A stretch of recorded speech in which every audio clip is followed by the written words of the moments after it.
अस्सलाम वालेकुम readers viewers, कैसे हैं आप लोग सब। उम्मीद है खैरियत से होंगे। Welcome back to the novel complete novel 8 ख्वाब रेज़ा रेज़ा बाय सारा अरूज, जिसे वॉइस ओवर भी खुद सारा अरूज ही करने जा रही हैं। सो उम्मीद है आप लोगों को स्टोरी अच्छी लगेगी। स्टार्ट से लेकर एंड तक हमारे साथ कनेक्टेड रहिएगा। तो मैं बता दूं, ये थोड़ी सी टिपिकल स्टोरी है हमारे आजकल के माशरे को लेकर ही। तो मैं बस ये इसमें मैंने ये बताने की कोशिश की है कि औरत को थोड़ा थोड़ा मजबूत होने की भी ज़रूरत है।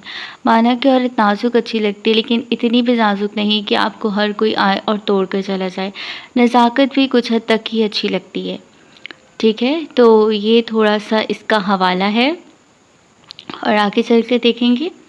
क्या मेरी मोहब्बत, मेरी चाहत, मेरी केयर आपके लिए काफ़ी ना थी जो आप किसी और औरत के साथ। वो लड़की सामने मौजूद अपने शौहर के कॉलर को थामे चीखते हुए बोली थी, लैल्मा मत पुकारे मुझे अपने इस दोगले वजूद से। क्या आपकी वो मोहब्बत, वो वादे, वो कस्में सब झूठी थीं। वो हाशिम यज़दानी की आंखों में देखते बोली थी, जो कि उनकी बात सुनकर नजरें चुरा गए थे। क्यों किया ऐसे, क्यों शरीक किया इस वजूद में किसी और को। क्या मुझ में कोई कमी है। वो बहती आंखों के साथ इस्तफसार कर रही थी। उनके दिल की दुनिया बंजर हुई थी जब पहली बार इस औरत को अपने शौहर के साथ रेस्टोरेंट में देखा, और आज वो लैल्मा की खूबसूरत आशियाने में मौजूद थी। लैल्मा, आपने सब कुछ दिया है मगर औलाद की खुशी ना दे सकी। मैं मर्द हूँ, मेरी भी कुछ ख्वाहिशात हैं कि मेरी औलाद हो जो मेरे साथ रहे, मुझे पुकारे, मेरे साथ खेले। लेकिन इतने सालों में आपने एक बार भी खुशखबरी ना दी हमें। उनकी बात सुनकर सामने खड़ी उनकी बीवी हैरत से अपने शौहर की जानिब देख रही थी, जिन्होंने शादी के इन 5 सालों में पहली बार ये ताना दिया था, जो कि सीधा उनके दिल पर तीर की मान लगा। आप सिर्फ औलाद के लिए किसी गैर औरत के पास जाएंगे। वो सदमे के मारे जुमला भी मुकम्मल नहीं कर पा रही थीं। वो औरत कोई गैर नहीं बल्कि बीवी है मेरी। हाशिम यज़दानी के जुमले ने उन्हें अपनी जगह साख्त कर दिया था। वह मिडिल क्लास ब्लडी वुम जुमला अधूरा रह गया था, क्योंकि हाशिम यज़दानी के हाथ से पड़ने वाले थप्पड़ ने लैल्मा को कुछ कहने के काबिल ना छोड़ा था। वो गाल पर हाथ रखे भी यकीनी से हाशिम को देख रही थी। आपने मुझ पर हाथ उठाया सिर्फ उस दूसरी औरत के लिए। ज़ुबान संभाल कर बात करें लैल्मा, वो कोई दूसरी औरत नहीं बल्कि मेरी बीवी ही है, जैसे आप। Don't compare me with her. वो रोते हुए बोली थी। नीली आंखें लाल सुर्ख हो रही थी रोने के पास, जिसे वो सितमगर अनजाने में इग्नोर कर रहा था। जिसकी हल्की सी तकलीफ पर वो तड़प जाया करता था, आज उसे ज़िंदगी की गहरी अज़ियत देने के बावजूद वो शख्स कितना पुरसुकून लग रहा था। आप मेरी मोहब्बत और नरमी का नाजायज़ फ़ायदा उठा रही हैं। जैसे आपके कुछ हकूक़ हैं, इसी तरह कोमल के भी हैं, और मैं किसी किस्म की नाइंसाफ़ी बर्दाश्त नहीं करूँगा। कहते हुए वो रूम से बाहर निकल गए थे कि लैल्मा की बात निकलने लगे थे कि लैल्मा की बात ने उनके कदम वहीं मुंजमद कर दिए। नाइंसाफ़ी तो आप कर चुके हैं, मेरे हाशिम को किसी और के साथ बांट कर। एक दर्द था उनकी आवाज़ में जिसे वो महसूस कर चुके थे। अगर आप इस औरत के पास गए तो मैं कभी आपको माफ़ नहीं करूँगी। उसने रोते हुए उनका हाथ पकड़ा था। लैल्मा, मैं आपकी किसी फजूल बात को नहीं सुनने वाला। आराम से उनके हाथ से अपना हाथ निकाला था, जिसे थामे रखने की कितनी ही कस्में खाई थीं। वो रुके नहीं थे, बल्कि जा चुके थे अपनी दूसरी बीवी के पास, पीछे अपनी रोती बिलखती बीवी को छोड़कर। वो ज़मीन पर बैठी घुटनों में सर दिए रो रही थी। उसका दिल सोच सोच कर फट रहा था कि हाशिम की शादी। वो तो दीवानों की हद तक उससे मोहब्बत करता था, मगर फिर भी वो उसे दर्द दे बैठ गया था। वो उठी थी वहाँ से और बाहर की जानिब बढ़ी थी, लेकिन जाते जाते एक दर्द भरी नज़र इस कमरे पर डाली, जहाँ कुछ देर पहले उसका शौहर, उसके जज्बात, उसकी खुशियों को दफन किए जा चुका था अपना नया घर बसाने को। आंखों से बहते वो अश्क बेदर्दी से रगड़े निकल चुकी थी इस आशियाने से, जिनको कितने ही ढेरों मोहब्बतें ख्वाबों से सजाया था इन दोनों ने मिलकर। जिस तरह ख्वाब मेरे हो गए रेसा रेसा, इस तरह न टूट कर कभी बिखरे कोई। कुछ साल बाद पूरे ऑफिस में अफरा तफरी मची थी। जैसे ही इस न्यू बॉस ने ऑफिस में कदम रखा, मार्बल के बने सालिशान फ्लोर पर अपनी साहिराना पर्सनालिटी के साथ वो लड़की पूरी शान से अपने ऑफिस में दाखिल हुई थी और मगरूर चाल चलती सबको नज़रअंदाज किए रॉकिंग चेयर पर बैठी थी और दायराना नज़र पूरे ऑफिस में डाली। आंखों में पहने ग्लासेस, चेहरे पर पहना मास्क उतार कर सामने कांच की रखी मेज पर रखे थे। What nonsense, who is? Hashim Yasani गुस्से से भपरे ऑफिस में दाखिल हुए जैसे कि उन्हें इस नामालूम बॉस का इल्म हुआ था, लेकिन वो अपनी जगह पर ही स्टिल हो गए थे। उन्हें लगा वक्त थम सा गया है। जैसे ही इस कुर्सी पर लैल्मा को बैठे पाया था। लैल्मा, ये सब? वो अभी भी अपनी जगह पर ही खड़े थे, सदमे किसी कैफियत में। Why are you in shock? Mister Hashim Yasani, ये मेरा ऑफिस है, यहाँ की ऑनर हूँ, पूरे 55% शेयर्स की मालिक हूँ। अपनी ज़िंदगी की उलझनों के बायस ऑफिस को भूल चुकी थी, मगर अब मुझे एहसास हुआ है कि यहाँ से गफलत बरत कर बहुत बड़ी भूल की है। तभी लौट आई हूँ सिर्फ अपने ऑफिस के लिए, शानी बेनियाजी से कहती वो वापस कुर्सी पर बैठ गई थी। जबकि हाशिम की आंखें सब कुछ भुलाए उनके चेहरे का तवाफ कर रही थीं। गुजरे इन सालों में वो पहले से ज़्यादा खूबसूरत दिखी। उनकी आंखों का वो सहर आज भी उनको जकड़ने के लिए काफ़ी था। अमजद, अब मुझे को डिस्टर्ब ना करे, किसी की मौजूदगी यहाँ रूम में नहीं चाहिए, अपने सेक्रेटरी को बुलाकर कहा और साथ साथ हाशिम को भी रूम से निकलने का कहा था, जिस पर उन्होंने हैरानी से उनकी जानिब देखा। उनके ऑफिस से उन्हीं को निकाल रही थी वो लड़की, जो कि उनकी बीवी थी, मगर इस वक्त उन्हें वो कोई गरूर की देवी लगी थी। वो गुस्से को जब्त के ऑफिस से निकलते चले गए थे, जबकि अपनी पहली जीत पर लैल्मा के चेहरे पर एक मुस्कान आई और साथ ही उसकी दाएं आंख से एक आंसू बेमोल होकर गिरा था। आंखों को बंद किए वो पीछे ही रॉकिंग चेयर से टेक लगा गई थी। बेवफा, तेरा मासूम चेहरा भूल जाने के काबिल नहीं है। Hashim, stop, I can't stop my laugh. Wifey, it's not fair, मैं आपसे प्यार कर रहा हूँ और आप हंस रही हैं। बीवियाँ तो ऐसे मौके पर शर्माती हैं और एक आप हैं। वो मुंह बनाते हुए पीछे खड़े हो गए थे। मैं क्या करूं, इसमें मेरी तो कोई गलती नहीं, ये सारा कसूर आपकी इस बेड का है। पीछे जाते हाशिम को वापस अपनी जानिब किया था और लब जैसे उनकी बेड के पास रखे थे वो कोशिश कर उठे थे अपनी बीवी की इस जुर्रत पर। क्या कर सकते हैं जाना, अब तो गुजारा इसी बेड के साथ ही करना पड़ेगा, क्योंकि बहुत लड़कियां मरती हैं हाशिम इज़ानी के इस बेड वाले फेस पर। आंख बंद किए वो लैल्मा और अपने मजीद करीब कर गए थे कि उनकी गर्म सांसें लैल्मा के चेहरे पर पड़ रही थीं। जो लड़कियां मरती हैं खुदा करे वो मर ही जाएं, क्योंकि हाशिम यसानी पर सिर्फ एक लड़की जीती है और वो है लैल्मा हाशिम यसानी। आहट की आवाज़ से वो होश में आई थी जैसे ही टेबल पर रखी फाइल नीचे गिरी थी। मेरी यादों से तू आज तक ना गया, आंख में बारिशें तेरी मौजूद हैं। मम्मा, आज भी डैड नहीं आए? खुले ग्राउंड में बैठी वो 11 साल बच्ची ने अपनी माँ की आंखों में देखे बहुत मामूली सा सवाल किया था, लेकिन यही सवाल उसकी माँ के लिए किसी भारी आले की मांग था जो उनके दिमाग पर लगा। नहीं बेटा, यकलफ्ज़ी जवाब दिए, उसे उठाकर अपनी गोद में बिठाया। मम्मा, डैड क्यों नहीं आते? क्या उन्हें मैं अच्छी नहीं लगती या वो मुझसे प्यार ही नहीं करते? देखे ना, सबके डैड आते हैं, सिर्फ मैं ही हूँ जिसके फादर उसे नहीं मिलते। वो बच्ची मुंह फुलाए नाराज सी अपनी माँ से गोया हुई थी, जबकि उसकी ये बात उनके दिल को चीर गई थी। आंसुओं का फंदा गले में अटका था। तहरीम गुड़िया, मम्मा की तरफ देखें। लैल्मा ने उसका नाराजगी से फूला हुआ चेहरा ऊपर किया था। डैड आपसे बहुत प्यार करते हैं, अभी वो अपनी लाइफ में बहुत बिजी हैं, फ्री होकर वो बहुत जल्द आपके पास आएंगे। उन्होंने दिल पर पत्थर रख के उसके मासूम जहन की तरह ही जवाब दिया था। अब जल्दी से स्माइल करें, फिर मम्मा आपको प्रेजेंट देंगी। उसके आंसुओं को अपने हाथों से साफ किया था उनने और साथ ही रखे शॉपर से खूबसूरत बार्बी डॉल सेट निकाल कर दिया तहरीम को, जिससे देखकर वो आंसू भुलाए खुशी से चहक उठी थी। वाह मम्मा, ये कितनी प्यारी है, ये डैड ने भिजवाई है। आंखों में चमक, चेहरे पर मुस्कान सजाए किसी उम्मीद के तहत बोली कि बेंच पर बैठी लैल्मा का सर बेसाख्ता हाँ में हिला। I love dad and I love you mom. खुशी से वो लैल्मा के गले लगकर उनके दाएं और बाएं गाल पर बोसा दी गई। लेफ्ट साइड किस for mama and right side किस इज फॉर डैड। हंसते हुए बोली थी तहरीम। उसकी हंसी से लैल्मा के दिल को सुकून सा पहुंचा। उससे प्यार करने के बाद बैग उठाए और आंखों में ग्लासेस पहने वो वहां से निकलती चली गई थी, उस जगह पर जहां वो अक्सर हाशिम के साथ वक्त गुजारा करती थी। वो जगह जो उन दोनों की ही पसंदीदा थी, पैराडाइज, जहाँ सिर्फ शोर होता है तो सिर्फ पानी की उठती मौजों का, फिजा में चलती हवाओं का, या फिर ठंडी रेत पर चलते उन वजूद की धड़कनों का। आज आपकी वजह से हाशिम मैंने अपनी बेटी से झूठ कहा है। आंखों को बंद किए वो उस गीली रेत पर चल रही थी। वो आंसू जो अपनी बेटी के सामने कब से रुके हुए थीं, इस तन्हाई में बह निकले। चलने का हौसला नहीं, रुकना मुहाल कर दिया। इश्क के सफ़र ने तो मुझको निढाल कर दिया। चलते चलते कब वो दूर निकल आई थी उसे अंदाज़ा न हुआ। हवाओं के साथ उसने भी रुख बदला था और ये जालिम नज़र जा ठहरी थी एक हंसती खेलती फैमिली पर।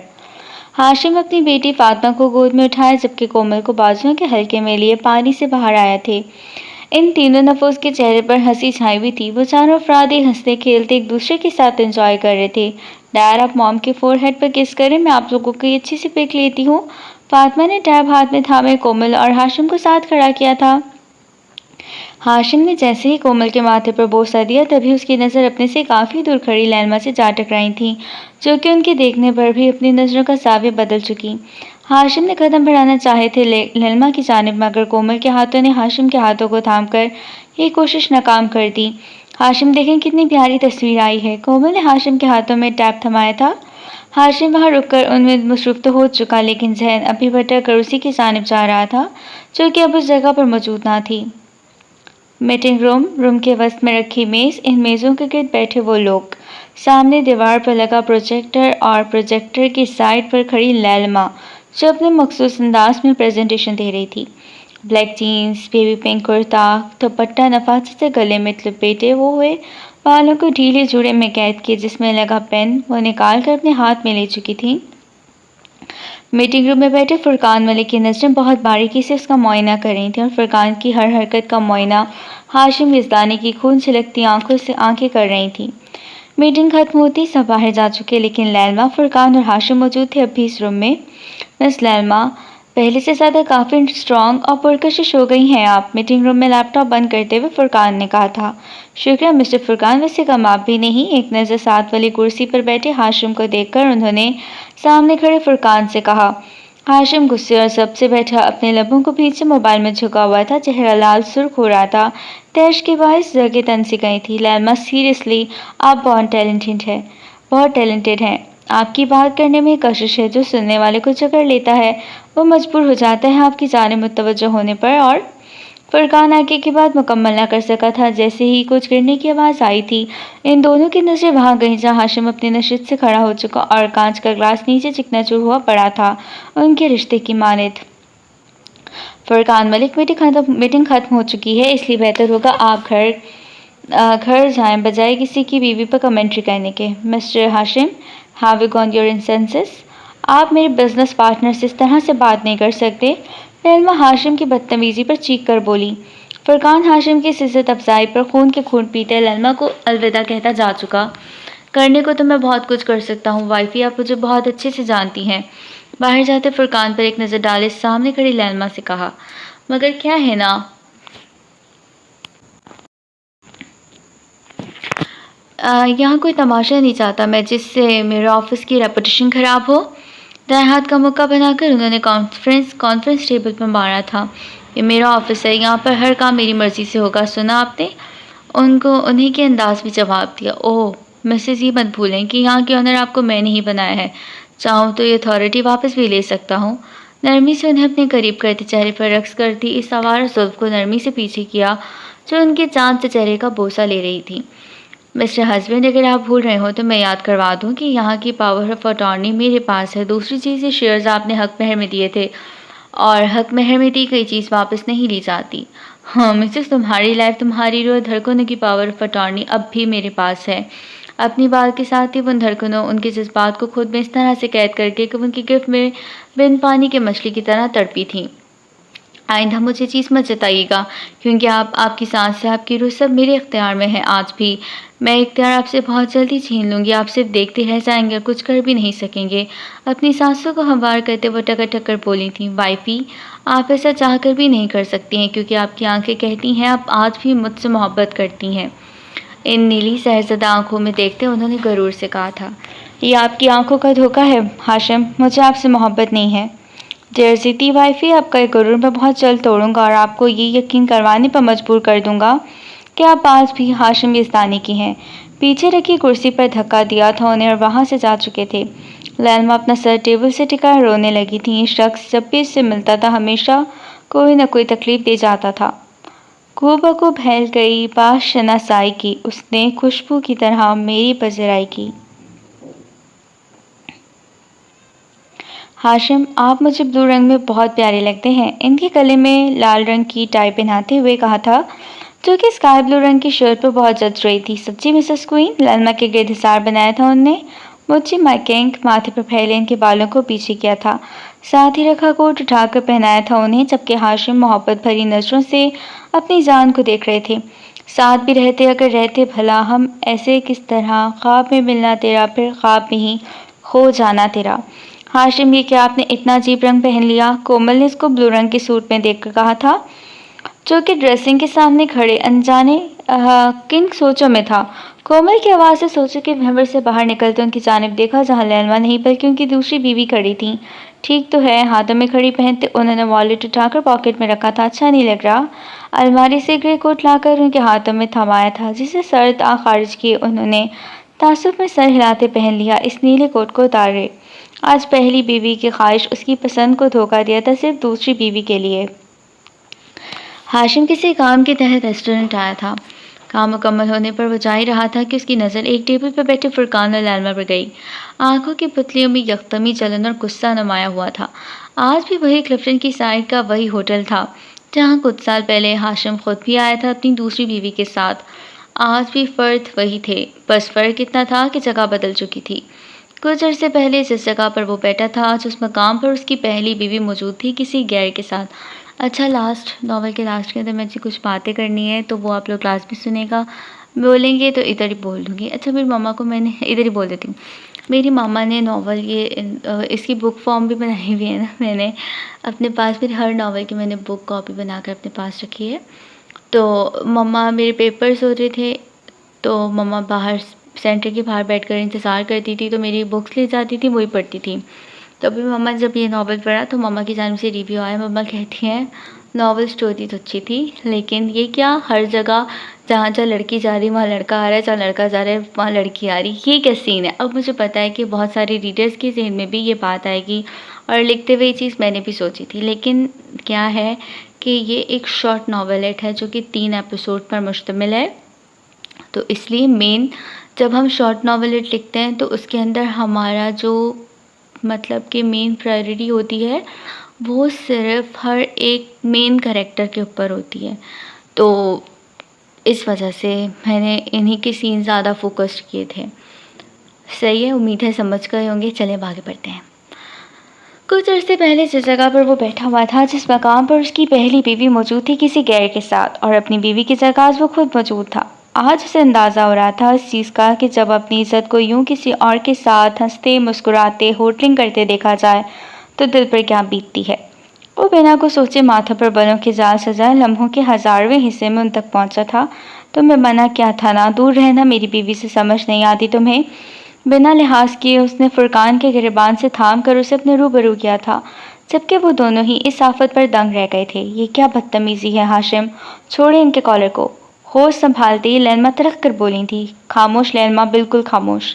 आपको कुछ कह नहीं रहा, हर बात खामोशी से बर्दाश्त कर रहा हूँ। उसका मतलब ये नहीं कि आप अब गैरों के साथ, जिनकी कोई हैसियत ही नहीं है, उनके साथ बाहर होटलिंग करेंगी। झटके से फुरकान के कॉलर को छोड़ा था, जबकि वो हैरानी से सब देख रहा था। हाशिम, तुम गलत। शराब। फुरकान की बात को बीच में ही काट गया था वो कुछ कहने वाला था, लेकिन लैलमा की नज़रों की तनकीद समझता, जिनमें खामोश रहने की ताकीद थी, वो खामोशी से वहाँ से वॉकआउट कर गया था बाहर। हाशिम यज़दानी, मुझसे मेरी लाइफ से दूर रहें। मैं जो कर रही हूँ, जैसा कर रही हूँ, इससे आपको कोई सरोकार नहीं होना चाहिए। बेहतर होगा अपनी लाइफ पर गौर करें। चटक कर कहती वो अपना पर्स और फ़ोन टेबल से उठाए बाहर जा चुकी थी। हाशिम भी पीछे एक नज़र होटल के हजूम पर डालकर वहाँ से निकल चुका था। रश ड्राइविंग करते वो सीधा घर आए, जहाँ कोमल हमेशा की तरह तैयार उन्हीं के लिए खड़ी थी, लेकिन उन्हें भी इग्नोर कर दिया था हाशिम ने। हाशिम, क्या हुआ आपको? उसके चेहरे पर छाए सर्द तासुरात को देखते कहा था कोमल ने। कोमल, आज मुझे अकेला छोड़ दो प्लीज़, गेस्ट रूम की जानिब कदम बढ़ाते कहा था उसने। पर आप वहाँ क्यों जा रहे हैं? कुछ गलती हुई है मुझसे या नाराज़ हैं आप? उनके हाथों को थामा था अपने हाथों में। Komal, for God sake just leave me alone. बंदे सुकून से 2 पल भी अकेले नहीं गुजार सकता। मामूल से हटकर आज पहली बार चीखे थे कोमल पर। उनके मुंह पर दरवाज़ा बंद कर दिया था हाशिम ने, जबकि अपने आंसुओं को रोकती वो कमरे में चली गई थी। मम्मा हम कहाँ जा रहे हैं? गाड़ी की फ्रंट सीट पर बैठी तहरीम ने कार ड्राइव करती अपनी माँ से पूछा। हम शॉपिंग करने जा रहे हैं, फिर उसके बाद हम वाटर पार्क जाएंगे। वाह water park, I am so excited. वो खुशी से चहकते हुए बोली थी कि लहरमा भी हंस पड़ी थी उसकी हंसी के साथ।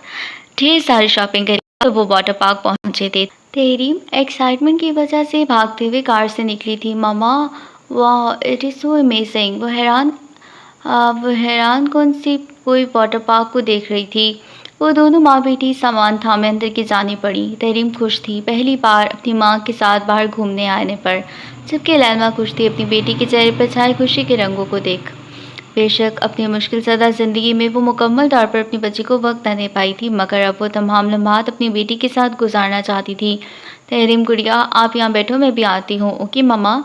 तहरीम आसपास खेलते बच्चों को देख रही थी जो कि अपने पेरेंट्स के साथ एंजॉय कर रहे थे। अगर डैड भी यहाँ होते तो कितना मज़ा आता। सामने मौजूद एक लड़की को उसके बाप के साथ खेलते देखकर उसके दिल में एक ख्वाहिश सी जागी थी। फातिमा आप खेलो, मैं कॉल सुनकर आता हूँ। हाशिम फ़ोन सुनने के लिए साइड पर गया था, जबकि फातिमा बॉल से खेलने लगी थी। इसकी नज़र खुद को हसरत से तकती तहरीम पर है। एक शरारत उसके दिल में जागी। जोर से बोलते हरीम की जानिब बॉल फेंकी थी जो तहरीम को लगी थी, जिसके पास उसके हाथ में मौजूद डॉल सीधा पूल में जा गिरी। मेरी डॉल। गुड़िया को पूल में गिरते देखकर तहरीम चीखी थी और शरारती हंसी हंसती फातिमा को देखकर पास पर उसकी बॉल उठाकर गुस्से से पूल में ही फेंक दी। तुमने मेरी बॉल क्यों फेंकी? फातिमा गुस्से में आई थी क्योंकि तुमने मेरी डॉल को उठाकर पूल में फेंक दिया। मैंने तुम्हारी डॉल नहीं फेंकी बल्कि वो तुमसे खुद गिरी है। तो मुझे बॉल हिट की जिसकी वजह से डॉल गिर गई। मेरी बॉल निकाल कर दो। तहरीम और फातिमा की लड़ाई हो गई थी सिर्फ इस बेजान डॉल पर। फातिमा ने लड़ाई में धक्का लगा था, इसलिए वो दोनों सीधा पूल में जा गिरी। लैलमा किसी से बात करती लैलमा फ़ोन में मसरूफ़ हाशिम दोनों एकदम पलटे थे इन दोनों की चीख पर। बिना एक दूसरे की जानिब देखे दोनों ने ही छलांग लगाई थी पूल में अपनी अपनी बेटियों की जान बचाने को। मेरी बच्ची इसको हाथों में लिए बाहर आई थी। वो तहरीम खौफ के बायस होते हुए कांप रही थी। ये सब अचानक जो हुआ था इसका जहन कबूल करने से कासिर था। सबके इतराफ़ के लोग शौक थे सुलझन पर। आपने अपनी बच्ची को तमीज़ नहीं सिखाई। जब सलीका तो नहीं तो लेकर क्यों आते हैं? आगे साथ ही गुस्से भरी आवाज़ पर वो पलटी थी। अपनी हद में रहिए आप। हिम्मत कैसे हुई मेरी बेटी के लिए ऐसे अल्फाज इस्तेमाल करने की, इसको पॉइंट आउट करने की, जबकि गलती खुद आपकी बेटी की है। हाशिम तो लैलमा को यहाँ देखकर हैरान था और दूसरा उसका लफ्ज़ बेटी कहना उसको मज़ीद हैरान कर गया था। बेटी? जी अल्हम्दुलिल्लाह, लैलमा गरूर और गुस्से में कहती तहरीम का हाथ थामे कॉर्नर में ले जा चुकी थी, जबकि हाशिम का दिमाग अभी तक लफ्ज़ बेटी पर अटका था। ये पहनो। लैलमा की पनाहों में छुपी इस बच्ची पर एक नज़र डाले जाके थमाया था उसको। बहुत शुक्रिया, मगर इसको खोखली परवाह और चीज़ की ज़रूरत नहीं। मैं खुद से कहती वो कोट वापस थमा गई थी उसे। डैड? फातिमा की रूहान सी आवाज़ सुनकर होश में आया था हाशिम, जिसने रोते हुए अब घर जाने का कहा। वो भी गायब दिमागी से उसका हाथ थामे घर के जाने भूल गया था। किस्मत हर मोड़ पर लैलमा को उससे मिलाकर उसकी की गई खताओं का एहसास दिलाती थी। फूलों और लाइटों से सजा वो खूबसूरत हॉल के कॉर्नर पर रखे गए टेबल्स और चेयर जिन पर लोगों के बैठने का इंतज़ाम किया गया था।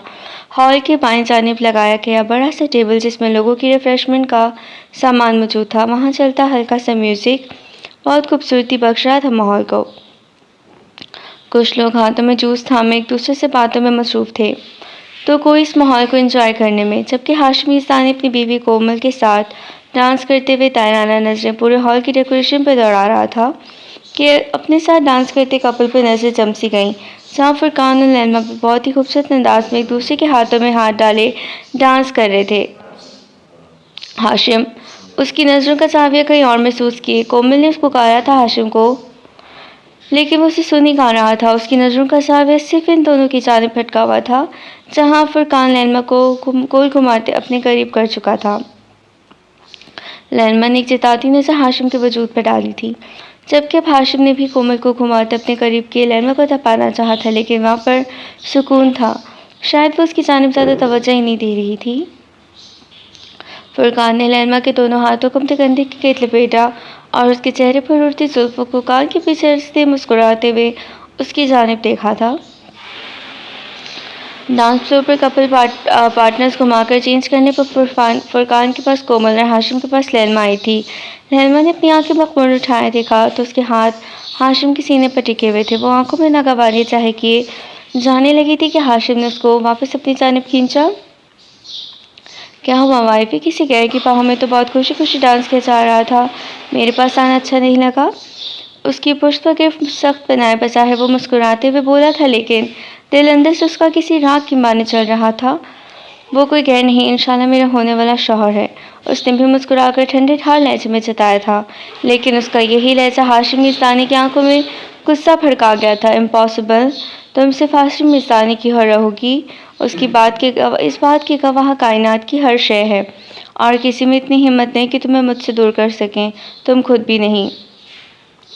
इतना अरसा बहुत रिलीफ दे दिया, अब शराफत से वापस आने की तैयारी करो, वरना जो मैं करूँगा वो तुम्हें पसंद नहीं आएगा। और तुम जानती हो हाशिम मिर्ज़ानी अपनी बात का पक्का है। उसके कान के करीब झुके वो करीबन घुराने के अंदाज में बोला, अगर आप अपनी बात के पक्के हैं तो मैं भी पक्की हूँ। अपनी ज़ुबान की करने जो करना है लाकर दिखा दे मुझे वापस अपनी ज़िंदगी में। उसकी आंखों में देखकर वो चैलेंज से बोली थी और डांस फ्लोर छोड़कर बाहर की जाने पड़ गई। मम्मा, आप मुझे डैड से कब मिलाएंगी? अब तो हम घर भी आ गए हैं, मगर डैड अभी तक नहीं आए। बिस्तर पर लेटी लैल्मा से सवाल किया था उसकी बेटी तहरीम ने। बेटा, इंशाल्लाह बहुत जल्द आपके डैड आपसे मिलेंगे। जहाँ इतना वेट किया वहाँ थोड़ा सा और कर लें, प्यार से उसके कानों को सहलाते बोली थी।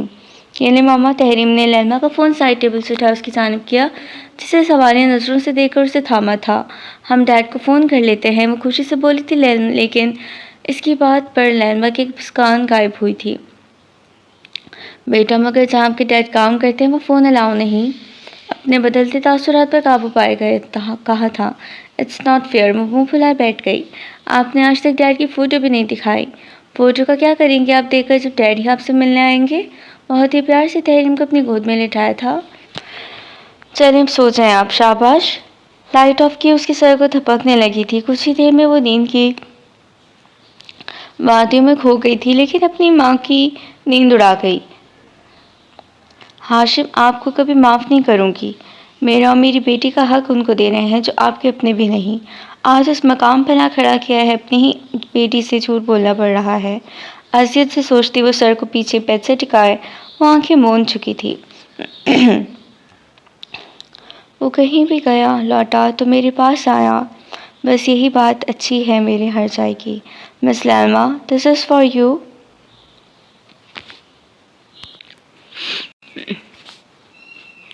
इसकी ताज़ा ताज़ा खुशबू को सूंघे और तबीयत तरोताज़ा करे। खूबसूरत गुलाब के फूलों का बुके उसकी जानिब बढ़ाते फुरकान ने कहा था। हाशिम आकर पलटी जब अपने बालों में किसी हाथों का लम्स महसूस हुआ था। आपने तो डरा ही दिया। दिल पर हाथ लगते वो गहरा सांस लिए बोली थी, इसमें डरने वाली कौन सी बात है वाइफी? बालों में फूल ही तो लगा रहा हूँ। Hashim, don't mind. मुझे ऐसा फील हुआ जैसे मेरे बालों में छिपकली चढ़ गई हो। ओह, इट्स नॉट फेयर। मचाने मन लैल्मा को मोहब्बत से अपने बाजुओं के हिसार में लिया था। मेरी मोहब्बत से लाए कब फूलों को आप छिपकली से तशबीह दे रही हैं? नहीं माय डियर हस्बैंड, मैं इन मोहब्बत से लाए फूलों को नहीं, बल्कि इन हाथों को छिपकली बोल रही हूँ जिनने मुझे डरा दिया। चेहरे पर मुस्कान जबकि आंखों में मसनूई संजीदगी के लिए कहा था, और कहते साथ इसका हिसार तोड़कर भागी थी। रुको ज़रा भी बताता हूँ। मसनूई गुस्सा ज़ाहिर लैल्मा के लिए ही पीछे भागा था। वो आगे आगे जबकि हाशिम पीछे पीछे पूरा घर इन दोनों के कहकूम और मोहब्बतों से गूंज रहा था, जहाँ सिर्फ सुकून, मोहब्बत, इत्मीनान, प्यार और ढेरों खुशियाँ थीं। आगे हाथ बढ़ाए फुर्ती से हाशिम ने वापस से लैल्मा को अपनी गिरफ्त में लिया था कि अब गिरफ्त थोड़ी मजबूत हुई थी। अब बताओ कहाँ जाओगी भागकर? वेट, सांस लेने दें। भागते हुए तकरीबन दोनों की ही सांस फूल चुके। अच्छा हाशिम, ये बताएं रोज़ाना फूल क्यों लाते हैं? मतलब निकाहनामे पर कोई ऐसा कानून तो नहीं दर्ज था? ये फूल मोहब्बतों की निशानी होते हैं, और तुम तो मेरी मलका हो, इस घर की परी, और मैं अपनी परी मलका के सर पर फूलों का ताज चाहता हूँ। ये हर वक्त तुम्हारे सर पर सजे रहें, इससे मुझे खुशी होती है। लैल्मा फुरकान की पुकार पर होश पे आई थी। क्या हुआ, रो क्यों रही हैं? वो कुछ नहीं, साइड पर चेहरा किए आंसुओं को साफ किया था। माजी की यादों में खोए कब उसकी आंखों से आंसू बह निकले इसको मालूम ही न हुआ। क्या आपको मेरा ही फूल देना पसंद नहीं आया? नहीं, ऐसा नहीं है। वो चेयर पर वापस बैठते हुए बोली थी। अच्छा, यहाँ आते हुए रास्ते में ये फूल दिखाई दिए थे। उन्हें देखते पहला ख्याल आप ही का आया, इसलिए आपके लिए लाया हूँ।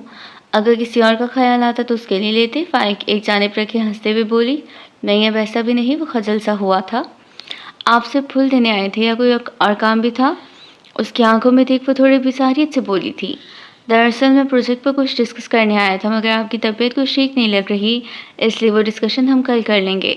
थोड़ी संजीदगी से कहते वो रूम से चला गया, लैल्मा को कुछ कहने का मौका दिए बगैर, जबकि वो सिर्फ सर खारिज करती रह गई। इसका सर कल से ही बहुत दर्द कर रहा था। अपनी ज़िंदगी का वो एक बहुत अहम फैसला करने जा रही थी, वो फैसला जो बहुत सोच समझ कर करना पड़ता है हर लड़की को। हाशिम अपने ऑफिस के क्लास वॉल से लैल्मा के ऑफिस की जानिब नजर मरकूज किए बैठा था कि ना चाहते हुए भी उसकी आंखों में गुस्सा छलकने लगा था जब फुरकान को फूल उठाकर लैल्मा के हाथों में थमाते देखा था। वो दोनों हाथ सीने पर बांधे वहाँ के मनाजिर को भौंकौर देख रहा था, फिर कुछ सोच कर उसके ऑफिस की जानिब कदम बढ़ाए। क्या बात है, लोगों से कुछ ज़्यादा ताल्लुकात नहीं बढ़ाए जा रहे? फुरकान के चाहते ही हाशिम दरवाज़ा धकेल कर अंदर आया था। लैल्मा जो सुकून से चेयर की बैग पर आंखें मूंदे बैठी थी, हाशिम की आवाज़ पर अपनी थकन ज़दा आंखें उठाकर उसकी जानिब देखा। वो जो लड़ने की नीयत से आया था, लेकिन आगे उसकी हालत देखकर ठंडा पड़ा था, लेकिन फिर फुरकान और लैल्मा की बॉन्डिंग का सोचकर आंखों में यकदम गुस्सा उद आया। हाशिम प्लीज़ जा यहाँ से, आज मेरा फजूल में बहस करने का कोई मूड नहीं, कहते वो दोबारा आंखें मूंद गई थी, लेकिन हाशिम की अगली बात ने इसको गुस्से से खड़े होने पर मजबूर कर दिया। हाँ, अब दूसरों से ताल्लुका जो बना लिए हैं, इसलिए नजरों तो चुराओगी? कोमल, मेरी शादी पर इतना स्कैंडल बनाया था तुमने और खुद को नहीं देखा क्या करती फिर रही हो? टेबल पर हाथ मारे तकरीबन धारने के अंदाज में बोला था। हाँ, बनाए हैं मैंने ताल्लुकात, क्या कर लेंगे आप? अरे मैंने तो फिर भी अपने और फुरकान के रिलेशन को ओपन रखा है। आप जैसे चोरों की तरह छुप छुपा कर रिश्ते नहीं बनाती रही। वो भी भड़कीले लहजे में बोली थी। तुम एक लड़की को लैल्मा, निकाह में हो मेरे।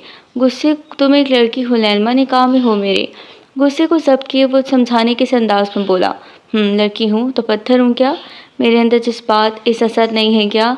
इस्तीफा में नजरों से देखकर तंजिया मगर ठीक बोली थी। ऐसा कब कहा मैंने? तुम बीवी हो मेरी, और हाशिम की सानी की गैरत गवारा नहीं करती कि उसकी बीवी गैर मर्दों के साथ घूमती फिरती बाहर पाई जाए। अब कि वो थोड़े कसीले लहजे में गोया हुआ, इंशाल्लाह आगे नहीं रहूँगी। ये भरम बहुत जल्द टूट जाएगा आपका कि मैं आपकी बीवी हूँ। क्या बकवास है ये लैल्मा, क्यों दिमाग ख़राब करती हो? उसकी बाजू को सर गिरफ्त में दबोचे वो दांत पीसते बोला। दिमाग मेरा नहीं, आप दिमाग में नहीं, आप खराब कर रहे हैं। पिछले आधे घंटे से खुदा का वास्ता है जाया से छोड़ दें मेरी जान। सड़की से हाथ छुड़ाए उसने बाहर की जानिब कदम बढ़ाए थे। कहाँ से और रब की? बाहर बढ़ते लैल्मा के कदम थमे थे हाशिम की बात पर। उसने मुड़कर इस्तीफा में नजरों से उसकी जानिब देखा, लेकिन इसके सवाल का जवाब हाशिम के हाथों में मौजूद तहरीम की तस्वीर को देखकर मिल गया था, जो कि यकीनन उसने टेबल से उठाई थी। खुदा का शुक्र है मेरी यानी लैल्मा की बेटी है, फ़ख्र से कहते उसका सर बुलंद हुआ। तुम तो माँ नहीं बन सकती थी फिर ये? वो हैरतों के समंदर में गोते खाता बोला, क्योंकि अब तक वो उसे अडॉप्टेड चाइल्ड ही समझ रहा था। मिस्टर हाशिम मिर्ज़ानी को खुदा के घर देर है अंधेर नहीं। अगर आप इन साइंस और डॉक्टरों की रिपोर्ट से हटकर सिर्फ खुदा पर एतकाद रख लेते तो शायद आज ये सवाल ना कर रहे होते। ये साइंस ही सब कुछ नहीं होती। इस साइंस का वजूद हमारे दीन और मज़हब के बाद आया है। हमारा मज़हब वो खुदा सबसे पहले रहेगा, तो क्यों आप सब मज़हब से दूर अहमियत साइंस को देने लगते हैं? मैं ये नहीं कहती साइंस गलत है, मगर सबसे ज़्यादा कादिर और हमें अहमियत का हामिल इस साइंस को बनाने वाला है। आप लोग सोचते हैं कि साइंस इंसानों की बनाई गई है। तंज भरी मुस्कान लैल्मा के चेहरे पर नमूदार हुई थी।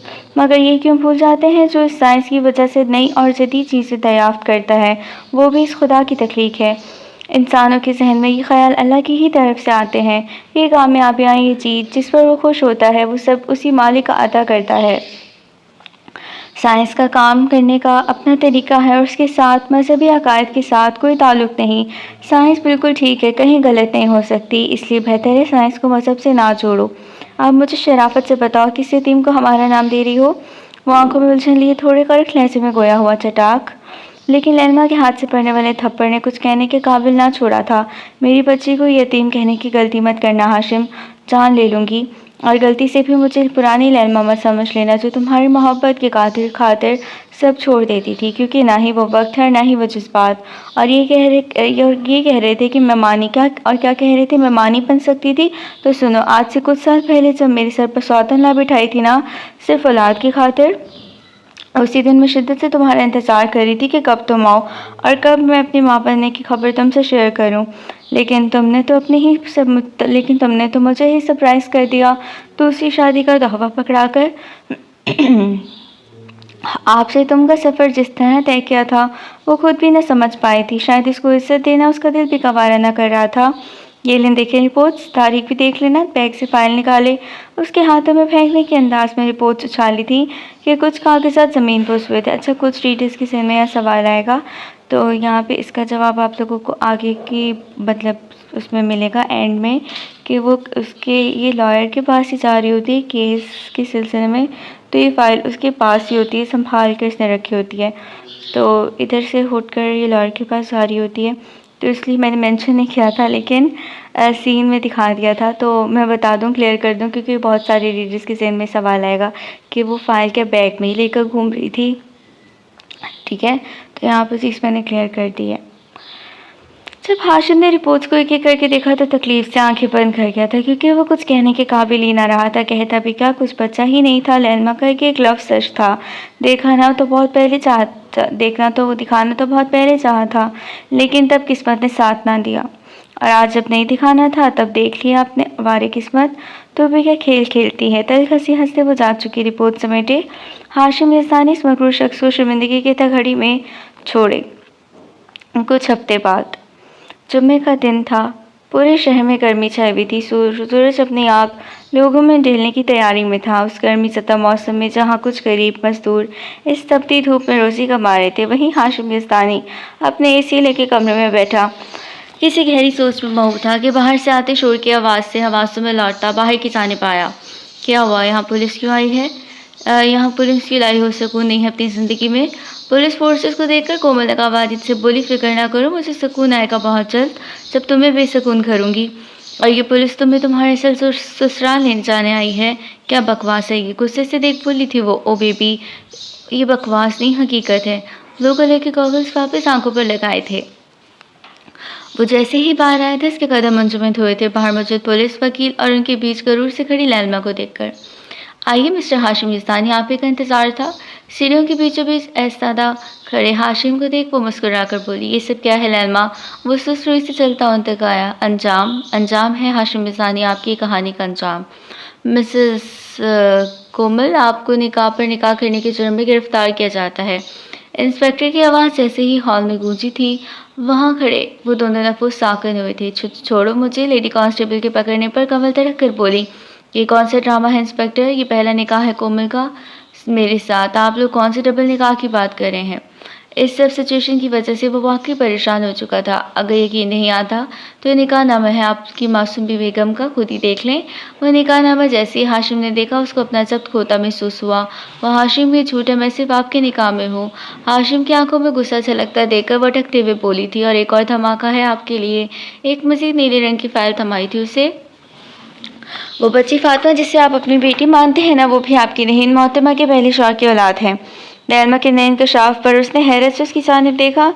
शायद आज वो उसे भिगो कर मारना चाहती थी। अगर यकीन नहीं आता तो देख लें इन कागजात पर डीएनए रिपोर्ट्स। आपकी साइंस के मुताबिक, उसी के अंदाज में कान के पीछे झुककर आहिस्ता से कहा, ये सब झूठ है। कांस्टेबल की गिरफ्त में मचलते हुए कहा था कोमल ने। सर ज़रा इन मेहमानों को तो लाइएगा, पुलिस ऑफिसर को देखते कहा था उसने। सबकी नज़रें दरवाजे की जानिब मरकूज थीं। वो देखना चाहते थे इस मेहमान खसूसी को। सबके जहनों में अलग अलग हर तरह के ख्यालात थे। कोई कुछ सोच रहा था तो कोई कुछ, लेकिन सबके ख्यालात मनफी साबित हुए थे जब इंस्पेक्टर कोट सूट में मजबूत सुल्तान को हथकड़ी लगाए दाखिल हुआ था। कोमल की आंखें फटी की फटी रह गई थी। बोलो, अब भी तुम इनकार करती हो? लैला ने उसकी आंखों में देख तंजिया कहा था। मिस्टर सुल्तान राव, बताएं ये साहबजादी क्या लगती हैं आपकी? इंस्पेक्टर ने सुल्तान से सवाल किया। बीवी है मेरी। वहाँ मौजूद लोगों से नजरें चुराई थी उसने। चटाक चटाक चटाक, एक दो तीन कई थप्पड़ हाशिम यज़दानी के हाथों से कोमल के गालों की जीनत बने थे। माहौल में एकदम सकवत छा गया था। लालची बगैरत औरत, बल्कि मेरी नज़र में तुम औरत ही नहीं हो। इंस्पेक्टर साहब ले जाएं इसे यहाँ से, वरना मेरे हाथों कत्ल हो जाएगी। मिस्टर हाशिम खुशकिस्मत हैं जो बड़े नुकसान से बच गए, वरना ये औरत आपका घर सब कुछ हड़प करना चाहती थी और आपको गायब करने की प्लानिंग कर रही थी, जैसे दूध में से मक्खी को अलग करते हैं, इंस्पेक्टर ने जाते हुए कहा था। तो मिस्टर हाशिम, अब वक्त आ गया है आखिरी फैसले का। कैसा फैसला? घुमा फिरा कर नहीं कहूँगी, सीधी बात है, मैं आपसे तलाक चाहती हूँ। लैलमा की बात सुनकर हाशिम का सांस अटका। ये क्या कह रही हो? लैलमा, मुझे माफ़ कर दो, मगर ये हिजर ना दो। लैलमा की डिक्शनरी में लफ्ज़ माफ़ी तो मौजूद है, लेकिन इसकी कुछ हदूद हैं। नादानी में की गई गलती की माफ़ी होती है, धोखा, फ़रेब और बेवफ़ाई की सूरत में की गई गलती की कोई माफ़ी मेरी लगत में नहीं। वैसे कितनी अजीब बात है, आपने जिस औलाद के लिए मेरे साथ सौदा ला बिठाई थी, वो तो आपको दूसरी बीवी से भी नसीब ना हो सकी। मुझे चीट किया था ना, धोखा दिया था ना आपने मेरी मोहब्बत, मेरी वफ़ा को। इतने सालों से इसी का कफ़ारा काट रहे थे आप, किसी और की औलाद को पाल कर। मेरी ज़ात को कमतर ज़ाहिर किया था। क्या कहा था आपने? कि तुम औलाद की खुशी नहीं दे सकती। देखिए हाशिम, वक्त ने कैसा पलटा खाया है। आज मेरे पास मेरी सगी औलाद है, लेकिन आपके पास क्या है? लैलमा के लहजे उसकी बातों ने बहुत कुछ वाज़ेह कर दिया था हाशिम इज़दानी पर, कि क्या कुछ खोया था वो। कुंदन हासिल करने के चक्कर में पास मौजूद हीरा भी गंवा चुका। लैलमा, बस आखिरी मौका दे दो। दोनों हाथ उसके सामने जोड़े वो माफ़ी की अपील कर रहा था। जब कोई बच्चा शख्स बीमार हो जाए तो उसका ख्याल रखा जाता है, उसे ठीक होने की उम्मीद दी जाती है, ना कि उसको रद्दी की मानित साइड पर किया जाता है। मेरा हाल भी कुछ ऐसा था। मैं माँ नहीं बन सकती थी। इस खबर ने सबसे ज़्यादा तकलीफ मुझे दी थी हाशिम। मैं तड़पी थी, रोज़ दुआओं तहज्जुद की नमाज़ों में लादे नरीना मांगती रही, रहम मांगती थी इस रब से। आपको चाहिए था ना इस हालत में मेरा साथ देते, मुझे दिलासा देते, खुदा पर यकीन रखते, लेकिन नहीं। आपने मेरी मोहब्बत, चाहत, वफ़ाओं सबको दरगुजर किए, दूसरी शादी को अहमियत दी, मुझे किसी बेजान चीज़ की मान साइड पर कर दिया। उसी दिन मैंने फैसला किया था, कभी आप जैसी बेवफा शख्स के पास नहीं आऊँगी, जिसने मेरी तमाम ख्वाबों को रेज़ा रेज़ा कर दिया। औलाद की वो खुशी, वो मोहब्बत भरे पल जो आपके साथ गुजारना चाहती थी, वो सब ख्वाब अधूरे रह गए। मेरी बच्ची हमेशा अपने बाप के बारे में पूछती थी कि मामा डैड मिलने क्यों नहीं आते। जानते हो, इससे झूठ बोलती रही कि बेटा तुम्हारा डैड बाहर मुल्क में है। जानते हो क्यों? क्योंकि तुम जैसे बेवफा शख्स आए तक मैं अपनी बेटी को पढ़ने नहीं देना चाहती। अपनी बात मुकम्मल की वो खामोश हुई थी। आज वो भड़क उठी थी, 3 सालों का अलावा जो वो खुद भी भरे हुए थी, अंडेल डाला था उसकी असल हकदार पर। ये वो शेयर्स के पेपर्स हैं जो आपने मेरे नाम किए थे। चूँकि अब मैं अपनी नई ज़िंदगी शुरू करने जा रही हूँ, इसलिए पुरानी यादों की ज़रूरत नहीं। आपकी जायदाद आपको मुबारक हो। वकील साहब कागज़ात साइन करवा लीजिएगा। अगर साइन ना करें तो नोटिस थमा देना। आंखों में ग्लासेस लगाए वो मगरूर चाल भरी चाल चलते वहाँ से जा चुकी थी, जबकि हाशिम इन कागज़ात को देखता रह गया। चलें, लैलमा की गाड़ी में बैठते फुरकान ने कहा, जो कि पिछले आधे घंटे से उसकी गाड़ी में बैठा इंतजार कर रहा था। उसने मुस्कुराते हुए इस बात पर सर हिलाया। गाड़ी इस्तान मेंशन से निकलती अपने मंजिल की जानिब गामजन हुई थी। कुछ हफ्तों बाद, कुछ महीनों बाद, पार्क के बीच में लगाया वो टेबल पर रखा मज़ेदार कॉफ़ी केक। इस बीच में क्राउन पहनकर खड़ी थी तहरीम, और तहरीम की दाएं जानिब लैलमा, बाएं जानिब Furqan. Happy birthday to you, happy birthday to you. Lailma Furqan ने साथ बर्थडे सॉन्ग गाया था और तहरीम ने हंसते हुए कैंडल्स बुझाते केक काटा। केक के कटते फुरकान और लैलमा ने तहरीम के गालों पर बोसा दिया, जिस पर वो खिलखिलाई थी। Thank you so much mom and dad. वो इन दोनों के गले लगते बोली थी, डैड मैं बहुत खुश हूँ, आज मेरी पहली सालगिरह ऐसी है जिसमें आप भी मौजूद हैं। वरना हर बर्थडे में मैं और मम्मा अकेले मनाते थे और आपको मिस करते थे। कहते उसने केक उठाकर इन दोनों को बारी बारी खिलाया। Thank you so much Furqan, मेरी ज़िंदगी को खुशियों से भरने के लिए। बेंच पर बैठते उसने अपना सर फुरकान के कंधे पर टिकाया था और उसका हाथ थाम अपने हाथों में लिया। लैलमा, शुक्र कहकर शर्मिंदा न करें, मैं वही सब कर रहा हूँ जो एक शौहर और बाप की जिम्मेदारी है। इंशाल्लाह पाइंदा मुझे भी एक अच्छा शौहर और बाप पाएंगी। उसने मुस्कुराते हुए कहा था।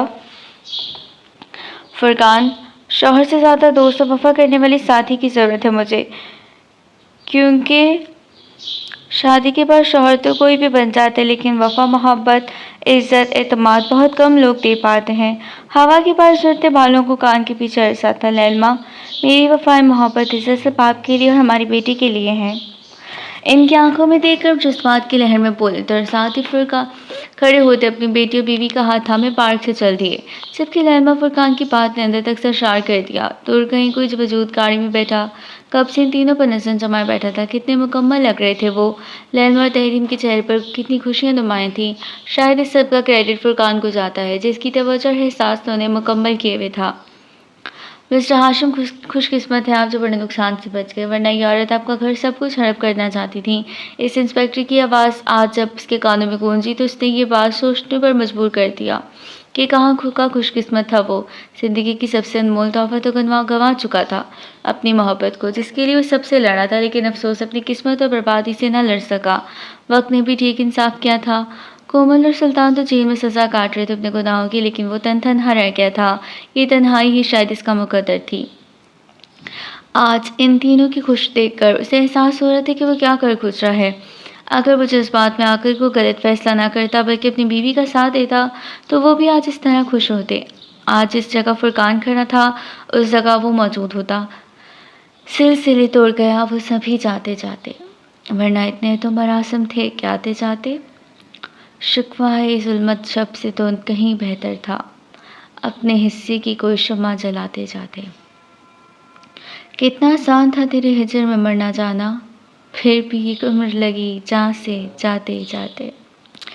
जश्न मुख्तल ही ना बरपा हुआ, वरना हम भी बाजुला ही सही नाचते गाते जाते। उसकी वो जाने उसे पास वफ़ा था कि ना था, उसकी वो जाने उसे पास वफ़ा था कि ना था। तुम फ़राज़ अपनी तरफ से तो निभाते जाते। ख़त्म शुद। सो डियर रीडर्स, ये नॉवेलेट एंड हुआ है और शॉर्ट नॉवेलेट था तो इसलिए मेन कैरेक्टर्स पे ही ज़्यादा फोकस रहा है, क्योंकि शॉर्ट नॉवेल्स पे हम मेन कैरेक्टर्स को फोकस करते हैं और अगर दूसरे कैरेक्टर्स पे फोकस ज़्यादा करने लग जाएं तो फिर नॉवल बन जाता है। ठीक है, तो ये नॉवेलेट था, शॉर्ट नॉवेलेट। उम्मीद है आप लोगों को अच्छा लगा होगा। स्टोरी प्लॉट ये मैंने लिखा था, मर्दों की बेवफाई, और ये जो मेन चीज़ है कि वो औलाद ना होने की वजह से बीवियों को छोड़ देते हैं। भाई क्यों छोड़ते हो, क्यों वजह ऐसे क्यों करते हो आप लोग। मेरी नज़र में अगर किसी के औलाद नहीं हो रही तो इंटरनली जो होता है वो बीमार ही होता है। ठीक है, ज़ाहिर सी बात है, टेंशन, डिप्रेशन, ये सारी चीज़ें, तो आपको उसे सपोर्ट करना चाहिए, उसको खुश रखना चाहिए। तो और औलाद तो खुदा की देन होती है ना।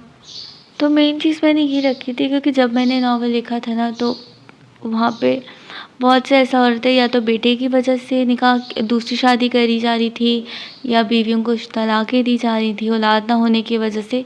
तो ये सीन बहुत चल रहे थे, तो मैंने तब ये लिखा था। उम्मीद है आप लोगों को अच्छा लगा होगा। कैसा लगा कमेंट में ज़रूर बताइएगा। मैं आप लोगों के अच्छे रिव्यूज़ की मुंतज़िर रहूँगी। ठीक है, और उसके अलावा मिलते हैं नेक्स्ट नावल के अंदर, नेक्स्ट नावल के साथ। तो हमें याद रखें। अल्लाह हाफ़िज़।